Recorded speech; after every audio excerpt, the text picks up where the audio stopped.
बिस्मिल्लाहिर्रहमानिर्रहीम। अस्सलामु अलैकुम। क्या वाकई हल्दी बेशुमार खूबियों की हामिल है? जी हाँ जी, आज की इस वीडियो में हम आपको बताएंगे कि हल्दी हमारी ज़िंदगी में क्या किरदार अदा करती है और इसकी हमारी ज़िंदगी में क्या अहमियत है। जिगर, दिल, जोड़ों का दर्द, कोलेस्ट्रॉल से मुकम्मल निजात के लिए हल्दी बहुत ही मुफीद है।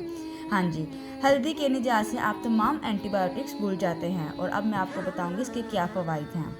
एंटीऑक्सीडेंट से भरपूर है ये, अमराज़ कल्ब से बहुत ही तहफ़्फ़ुज़ हासिल होता है, मिजाज खुशगवार बनाती है और डिप्रेशन की अलामात में भी कमी पैदा होती है।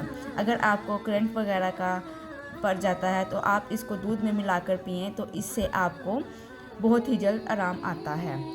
अक्सर लोग इसका पेस्ट बनाकर भी फेस पे अप्लाई करते हैं क्योंकि ये एक फेस पैक की सूरत में बनता है और ये हल्दी हमारी स्किन को बहुत ही ज़्यादा निखार देता है। हाँ जी, तो अगर आपको चोट लगती है तो आप उस पर हल्दी का पेस्ट बनाकर लगाते हैं तो उससे आपको बहुत ही आराम आता है और कैंसर ज़्यादा खलियात को मारने में ये मददगार साबित होता है। ये आपके खून को भी साफ़ करती है। उम्मीद है आपको आज की मेरी ये वीडियो बहुत पसंद आई होगी। ऐसे ही इन्फॉर्मेटिव वीडियो के लिए मेरे चैनल को सब्सक्राइब कर दें, बेल नोटिफिकेशन को ऑन कर दें ताकि आने वाली हर वीडियो आप तक आसानी पहुंच सके।